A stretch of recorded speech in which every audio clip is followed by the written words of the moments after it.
Bakunzi bacu Kumbura Ukuri TV, bakunzi bacu batandukanye ku migabane yose itandukanye y'isi, aho muhereye hose turabashuhuje, tubifurije umugisha w'Imana n'amahoro biva mu rukundo rw'Imana yacu ishobora byose. Ubu rero turi kwitegura uko urugendo mabitangaza arantumye ati wowe genda ushakira abana amata. Umugabo mwiza, umugore mwiza, no kuvuga ngo ubu ndagiye kuko abimbwiye shakira abana amata, ubu ngiye kubashakira amata. Nabati ariko nubwo ngiye kubashakira amata, aba bana ntabwo ndi bugende gusa ntabanje kubwira abakunzi ngo amahoro abe ku buzima bwanyu. Amahoro nimba mukunda amahoro abagiho, nimba mukunda intamba nabwo zibagiho, kwe turi abakunzi b'amahoro. Bakunzi bacu rero, umugabo ikimuranga nigeze kubaho imbwa mu minsi yashize, nkuko mwabonye Gafaranga yagiye agaragara mu bintu bisa nkaho ari iby'ububwa akubita umugore. Nge sinamukubise, niho kintu muzamunshimira, nanze kubita umugore, ndavuga ati sinakubita umugore twabyaranye. Nge nifatira umwanzuro wo kwicomokera, ndicomokera, kanicomokere, ndabati kanicomokere kugira ngo ntabongamira abantu cyangwa mbateze ibibazo. Ndavuga ati rero umuntu yacomoka kugira ngo abanze akemure ibibazo biri hagati yiwe n'umukunzi we. Bakunzi bacu, twa turi aha ngaha twiturije tukareba ukuntu Imana ni nziza, yatanze akantu umuntu acumbagirisha, akavuga ati ngiye kureba uko imvura itanyagira. Rero aha ngaha numva nashyiramo uturirimbo, aka ni agafurashe, ngishyiramo uturirimbo kwa Theo, ariko kambanze nganire namwe. Nishyiramo uturirimbo birasakuza, kabaye tuganire. Bakunzi bacu dukunda cyane, twumva isa yose kwaduha tugira ibiganiro, kwiganirira mu buzima busanzwe, haganira nawe, haganira n'umuryango wawe. Rero mujye mugira urukundo. Abantu barambwiye ngo papa bitangaza turakwanga, watubabaje. Mumbabarire uko mwambonye kose, igihe gitambutse cyose, ikosa naba narakoreye buri muntu wese ari imbabarire. Abakunzi banjye ngo narabatengushye, mvuga nabi n'umugore, mumbabarire kugira ngo nkomeze numve nanjye ndi mu Banyarwanda. Kindi kandi murababarira, muri abana beza, mwababariye n'abarenze ngewe, murambabarira. Nimba narakoze ikosa nkashaka nk'uhanganye n'umugore, nimba hari umuntu ntabwiye neza mu bihe byatambutse, agomba kumbabarira. Ariko nabwiye umuntu ngo umupapa mwiza utarigeze agerageza kubabaza urugo rwiwe, nakomeze yirinde kubabaza urugo rwiwe. Bantu b'Imana, guta urugo niwe mudayimoni wa mbere, cyangwa kubita umugore niwe muzimu wa mbere ubaho. Komeza urwane, mwihanganirane, musabane imbabazi, icyo mupfa murebe ukuntu mugikemura. Aho rero niho muzakora ibintu byiza, ku buryo Imana y'amahoro izavuga ati aba bantu babanye neza, barakundana, nta rwango, ibintu nk'ibyo. Mu by'ukuri rero abakunzi banjye aho muri ku migabane yose y'isi itandukanye, ndabifuriza kudatandukana n'abatandukanye namwe.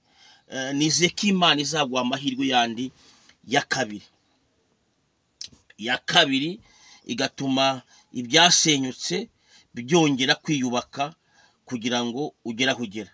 Rero iyo twicariyemo hano twaganira, muri imbere avuga ngo uri umuntu nk'abandi, nta tandukanyiro, Imana ikwibutse none abantu bakuyoberwa, wavuga Igifaransa n'Icyongereza kikaza. imana ndirobanura abantu ku butoni. Ndebe rero abagore iyo bashyize mu modokari pretse ikintu cya mbere usangamo do mbese mbereke do abadamu abagabo mufite imodoka murabizi dore nko mufunguye hano abadamu mujye mureba do musanga butundu hano namwe mujye mureba babitangaza muze kumumbwirira kandi mfunguye butuntu do usangamo bishukwa by'amagi do bishukwa by'amagi do murebe abadamu kuko amagi abarimo ubushukwa bagenda biri utugi mu nzira ugasangamo utubumbo habaye mutundu kwinshi cyane utandukanye uducupa uducupa wasangamo ikindi kintu hano kiri mwahangana cyo bayashizemo abadamu nta urimo hano mujye mureba utugi kw'abadamu abagiye aturya bakunzi bacu dore hano tugi abagiye arya. Rero abakunzi bacu dukunda cyane muri iki gihugu cyacu ndetse no hanze, ndabwira abagabo bose mwirinde gutandukana n'abagore banyu, mwihanga namwe bagore mwirinde gutandukana n'abagabo banyu. Ngiye byaranguye byaramvunye, umwanya wanjye umwe n'umwe wagiye utakara kubera kujya muri ibyo by'amadivorce by'induru. So rero tubahereza izi nama mujye mutora tubyumve, kwanyuze mu bintu bikomeye. Iminsi ishize nyuze mu rugamba rukomeye cyane, hahandi hari umuntu wambaje akweto gakora iki n'akantu gusa, nigeze gura ukweto rw'umwana wanjye wa kane amaze kurugura, umwana ararwambara, amaze kurwambara rucomokamo hasigaramo rumwe. Nabata kaka nzankishyira nari mu modoka, kamazemo imyaka kaka 6 akweto kamazemo 6 karimo hano, kaba kibereye mwahangaha. Hari umuntu wavuze ngo mbese imodoka zanyu mwebwe muzambika urukweto. Abarundi n'abarundi bishiti zanjye ntabwo mu by'ukuri hari amezi arenga 4 nari nabaye imbwa.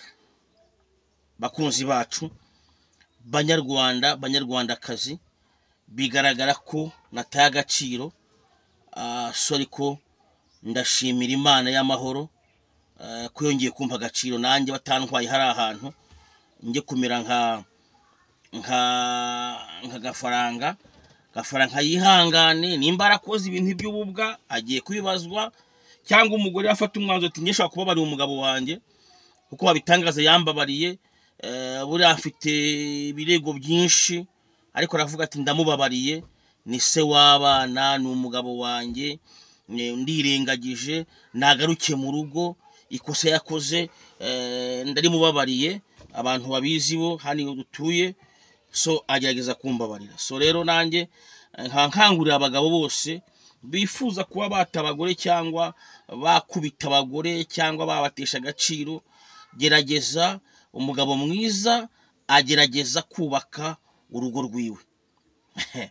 Niko bigenda iyo wanze kumva. Kandi dufite abana bakuru, kwebwe rero tugomba kuba oblige, tugategekwa ko tugomba kwitwara neza. Muranyumva bakunzi bacu cyangwa ntago muri muranyumva? Ntimuri kunyumva? Nimba utari kunyumva uzumvira ribu, kandi ribu izakoresha itegeko niri gufata riguhane, ntabwo izakoresha nk'amagambo ati mwaretse kujya mushamirana bagore ibintu nk'ibyo. Ariko ngiye mpamya ko abagabo dukubitwa, abagabo turakubitwa, kandi dutwaye ikirego ntago bagifata kimwe n'icy'umugore. Nagiye ahantu hose umugore afite ukuntu kwe ikirego cyakirwa, kuko umugore abanza akarira ngo yandiye umutima umugabo wanjye, noneho bari aho kugukungana rero ati rwa rugabo burya rutunzwe n'imitima y'uyu mugore, rwa rugabo rutunzwe n'imitima y'uyu mugore. Ati goko nkanjye ugiye kumbwira ngo uzanye urubanza rw'umugabo wawe, fire ya mbere nahita mbanza kuvuga ati mugabo ujya hariya, kuko nzi ko abagabo bagira amafuti menshi. Amafuti yo barayagira, kandi nawe uramufite uza amafuti agira. Nibwo tuvuga nyine iyo tubivuze abagabo barakara ngo muteza abagore, ariko abagabo bagira amafuti. Bagira amafuti menshi kurusha ay'abagore. Abagabo bagira iki? Amafuti. Bakunzi bacu rero, bacukumbura kuri TV, aho muri kumpera y'isi, yaba ari umugabo yaba ari umwana ukurikira icukumbura ukuri, nta bibi bivugirwaho, nta matiku, nta nzangano, nta mihangano twe tugira ahangaha. Ntago tugira ibintu by'amatiku byo gusebanya, ntago ducuza amatiku, ahubwo turi abakozi b'Imana bivugira ibintu by'ibihe n'ibihe hano ku isi. So rero nk'uko tumenyeranye, naringize ngo tuganire gutya muri ubu buzima, ugerageze we kugira impamvu yo kubangamira umukunzi wawe. Numubangamira ribi izakujyana, nubangamira umugore wawe ribi izakujyana. Ngiye kwishakira ibyo gukora, madamu yarantumye utuntu ngiye kutuzana ndushyire mu rugo abana bisamurira. Antumye amata y'abana, antumye isukari ntazihari, byose nabintungiye kwigendera buhoro, nishima Imana, ndagerayo n'umutima mwiza. Subscribe, comment, like, share. Au revoir, au revoir, au revoir. Bakunzi bacu, turi kumwe, tuzakomeza tubane ibihe byose. Inshuti zibana ibihe byose, inshuti zikabana zikaganira zikungwana iki? Ibitekerezo. Ndabeshya se? Ubwo rero ngiye kwigendera muri gahunda yanjye bantumyemo. Bakunzi bacu, mu by'ukuri turabakunda. Subscribe bakoze nk'ubishoboye.